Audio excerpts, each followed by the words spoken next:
to start with, I have a small announcement or request, and it has to do with the business-to-business meetings. So please, if you need help, if you have not met yet the representative of the each company that you want to meet, so please contact me or Moises or others, and we will help you. Of course, if you would like to meet in another time slot, please do so. But let's try to get together. I know that we have some representatives that may not arrive yet, maybe arrive later, so we can swap the slots. So please contact us, find each other, we can help. So the idea is that we use this opportunity to meet each other and discuss cooperation, science, innovation. Okay. So saying that, I would like to start the second session of today, which is on research and innovation in photonics and wireless. And the first talk is going to be given by Moacir Guizan, and he represents the Development Center for Telecommunications, CPqD, Brazil. The talk is going to be on the research and innovation in this area, optical and wireless at CPqD. So Moacir, the floor is yours.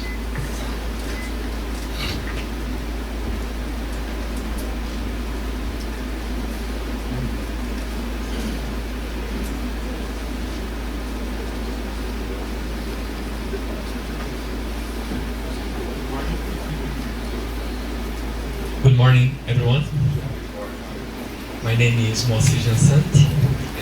I am in charge to represent my director, Dr. Alberto Paradis. And in his name, I'd like to apologize his absence and thank the workshop organization, especially. Can you hear me? No.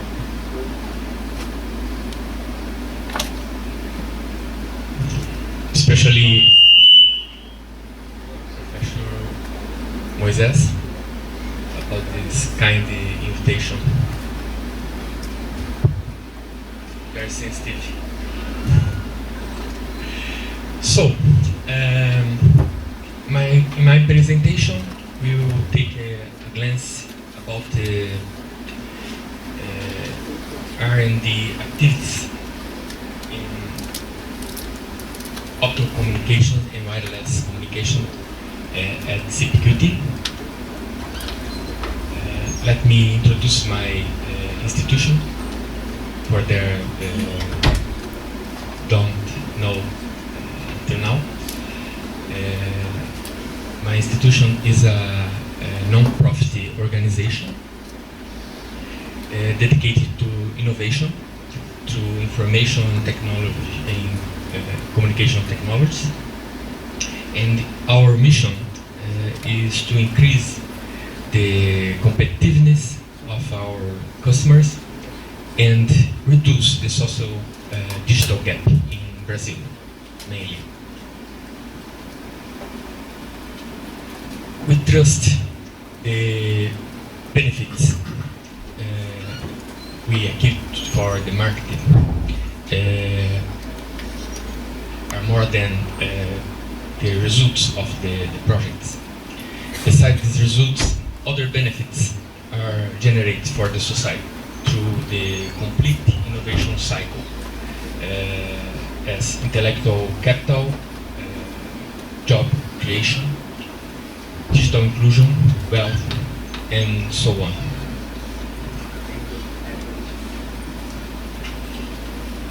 We are a great team, almost 1,300 souls. Most of them post-graduated and graduated in all of information and communication technologies. The institution was established in 1976 as a research and development department of Telebras. In 1998, changed after the privatization of Telebras companies, becoming an independent organization. Nowadays, its strategy is focused in operating new markets, internalization, and creation of new companies.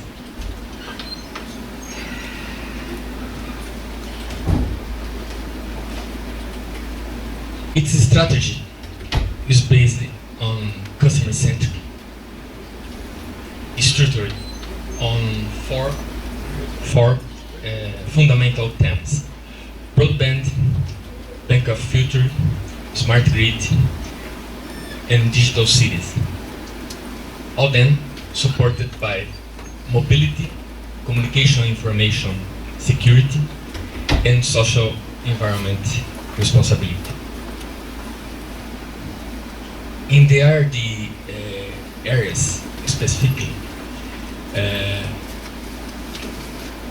we have identified 90 key areas: smart grid, sensor technologies and networks, communication information security, business and operation support system, IP platforms, decision management, services, applications, terminals and digital inclusion, optical communications, and mobile communication wireless networks. Almost of them,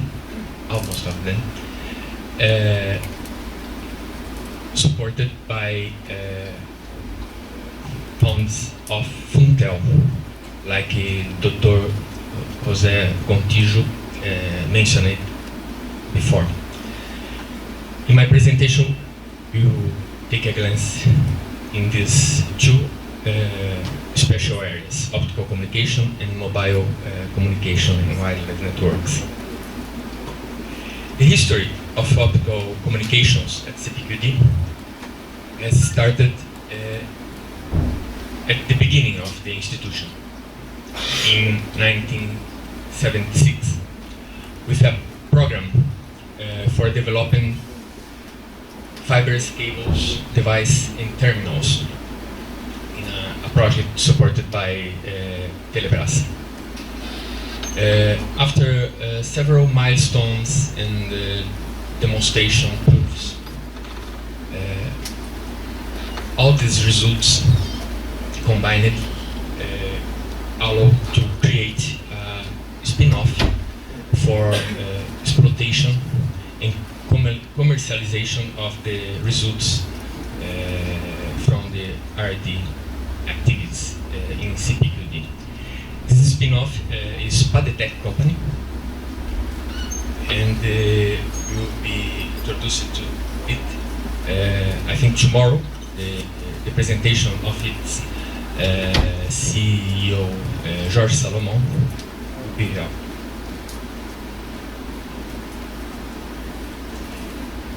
Instead, in our optical communication division, there are 120 researchers, and they are involved mainly in 5 technological subjects: high-speed optical transmission, optical network and amplification, optical transport network, optical sensors, and optical access. In my presentation, I will focus the first one regarding the relevant results we obtained in the last year.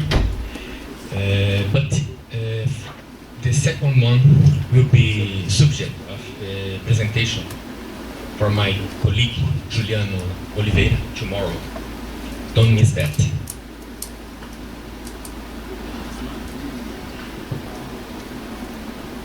In terms of transmission for long distance and high bit rates, the evolution of the system is toward the coherent detection and digital sign processing.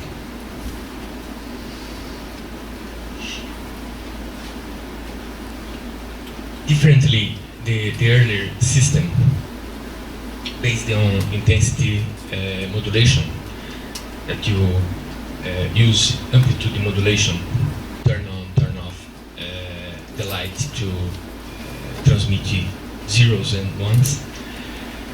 These new systems promote a combination of several parameters of the light as amplitude, frequency, phase, and polarization mode.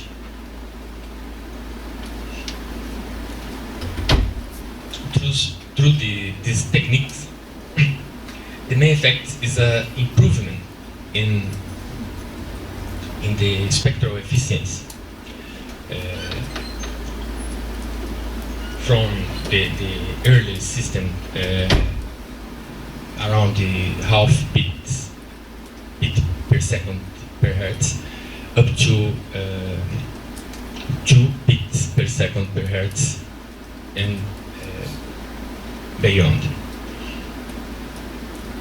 Using TPSK modulation, we reach an efficiency enough to transmit at 100 gigabits per second in DWDM systems. This represents bit rates around 16 terabits per second in 160 WDM channels.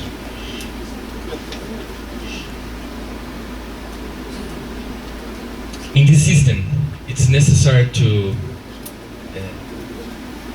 use coherent detection in order to recover the signal phase. And the algorithms for reduce linear and non-linear effects due to the fiber, optical fiber.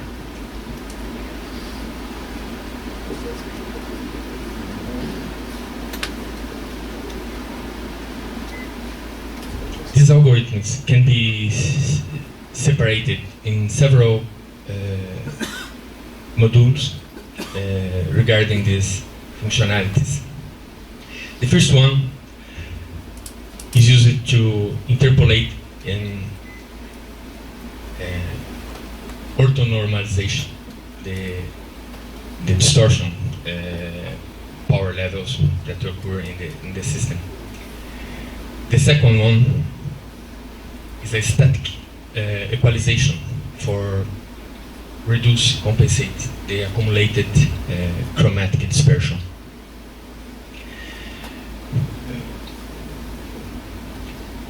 The next is used to time recovery, to recover the symbol time slot. The main of them, a dynamic equalization to demix the polarization components and compensate the distortions in the fiber.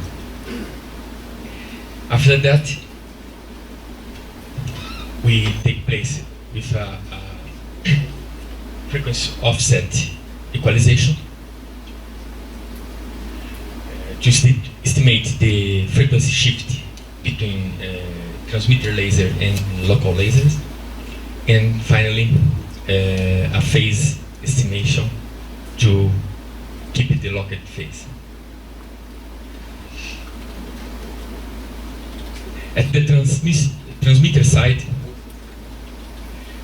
we have obtained transmission bit rate at 112 gigabits per second using DPSK modulation with non-return to zero pulse format. In the receiver side, the digital signal processing takes place recovering the information transmitted. Here we observe in each module the result of the processing of the signal transmitted and received after the digital processing until the total recovery of the signal. It's important highlight the fact that these results are obtained in offline condition to process all data.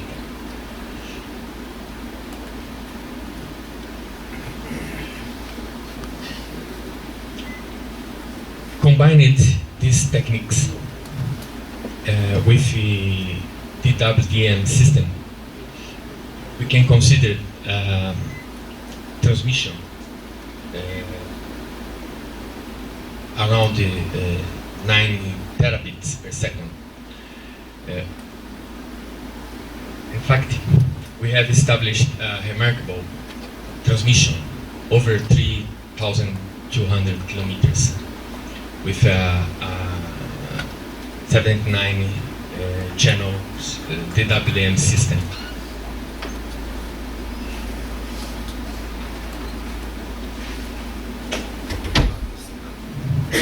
In fact, to process the digital sign in real time, we need microelectronic circuit dedicated. We obtained results for 100 to 28 gigabits per second in real time using application specific integrated circuit, ASIC circuit, which is able to process the algorithms in real time. These results are comparable of the simulations at the offline condition with 25 gigahertz pre-filtering.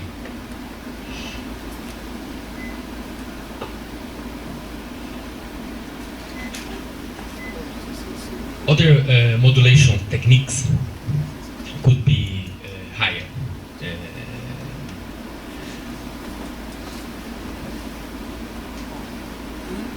Using formats as 16 KAM modulation, we can reach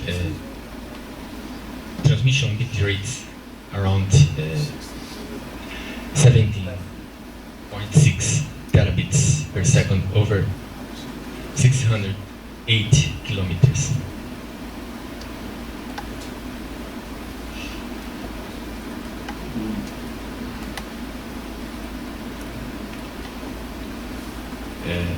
Results, remember, obtained in offline condition.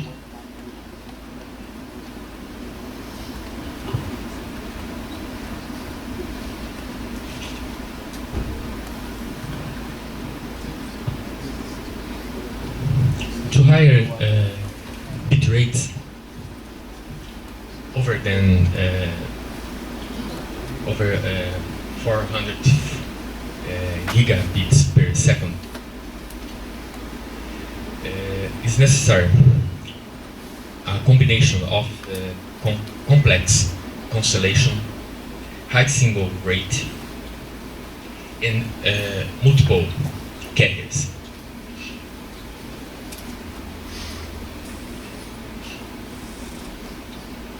Using dual carrier DP 16 KAM modulation, we could reach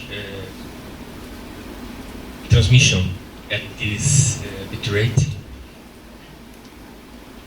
over 700 kilometers.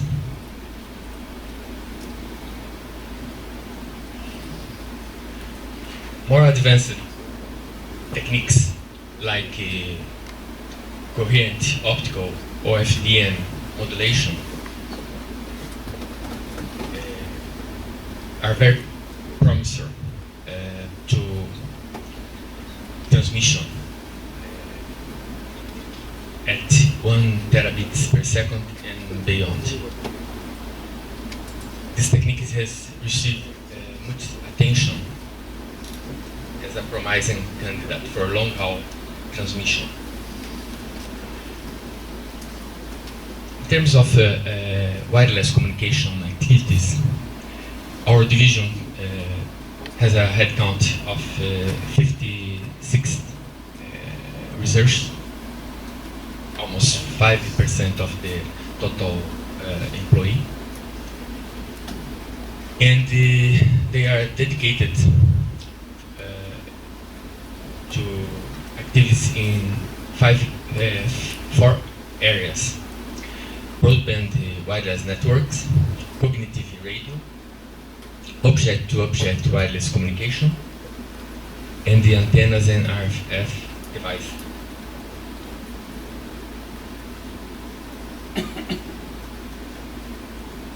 The main research topics in broadband wireless networks are long-term evolution technologies, physical layer design, radio research management, heterogeneous wireless networks, and small cells.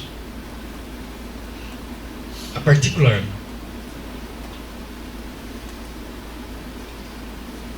solution proposed by CPqD will allow to extend broadband access based on long-term evolution in rural areas and remote areas using the 450 megahertz band. The utilization of 4 generation serves in this spectrum is in these isolated areas will be possible through a national technology developed by CPqD, and is the first of kind of this in the market. The idea is transfer this technology to a national company, WCDR, controlled by Padtech, to industrialize and commercialize a complete line products as antennas, radio frequency device, split node B, and network management system.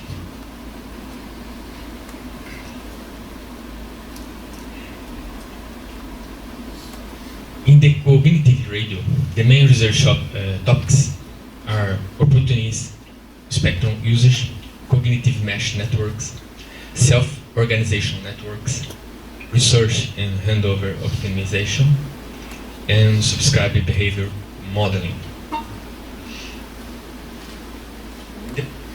The project intends to create a cognitive wireless and ad hoc and mesh router supported by a new algorithm able to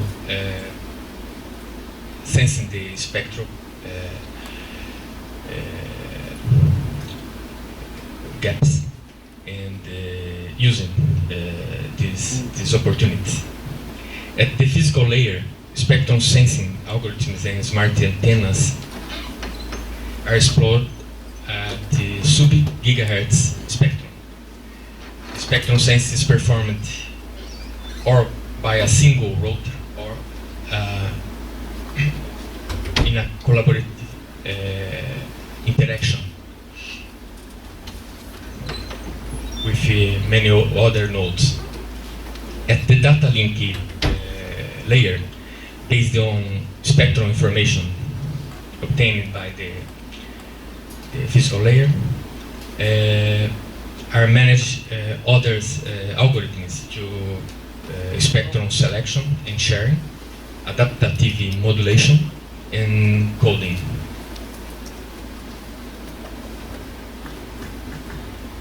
Other two areas of wireless communication are dedicated to object-to-object communications with developing in wireless sensor networks, mesh routing protocols, distributed localization algorithms, wireless networking for smart grids. And the last one, the other area in wireless communication, is dedicated for developing antennas in RF device,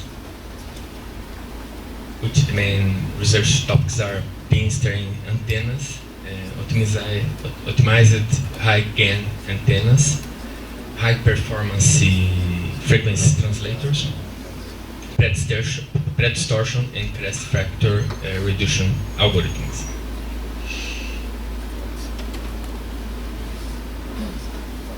I really appreciate your attention. Thank you.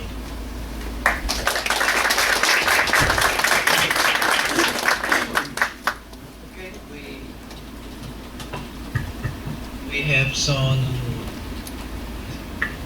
we have some time for questions. Okay, so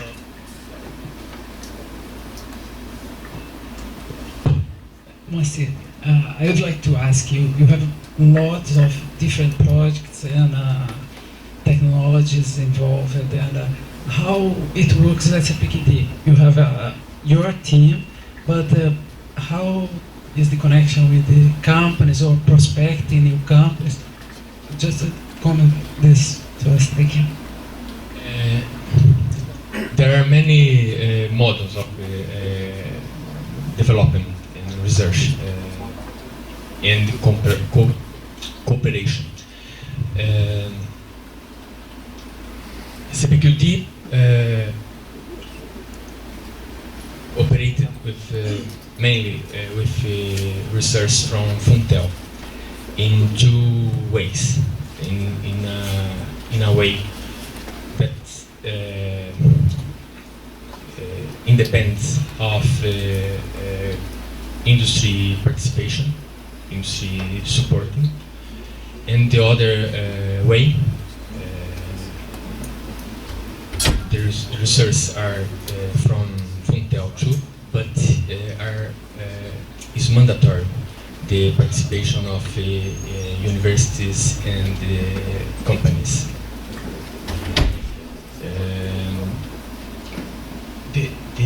The most of I have shown about optical communication, wireless communication, are in the first one way, without the participation, direct participation of the industry during the development. But even though the industry is candidate to technology transfer after the conclusion of the project. Others project more in the case of operation and business support system involve companies as intervenient, and they have to invest around 10% of the total of the project. I do have some time. I would like to allow one extra question if there is any in the audience. Yes, please. So, on the academia relationship, so it seems to me that the relationship between CPqD and the academia is still restricted to 2 or 3 main universities in Brazil. So are you guys willing to open it up? Yeah. So are you planning to open it up for more partnerships with other Brazilian universities? Yeah, I think more and more these projects is becoming more complex. In fact, one of the projects José Gontijo mentioned about the development of ASIC circuit is focused to the processing the algorithms that I have shown in real time in order to possibility the development of equipment, and this kind of projects need a very cooperation in open innovation model. I think so. Okay, I have a small question of mine. How is the regulatory situation in Brazil with respect to the 450 to 800 megahertz space? Is it free or is it regulated? It is standby. It's an open question. 700 megahertz, you mean? The white space. Yes. I think Castello has more information about the situation, but I think the idea of the government is occupy this spectrum for inclusion, digital and broadband services, but until 2016 is in standby way. Let's thank the speaker, Marcel Thank you. Sant.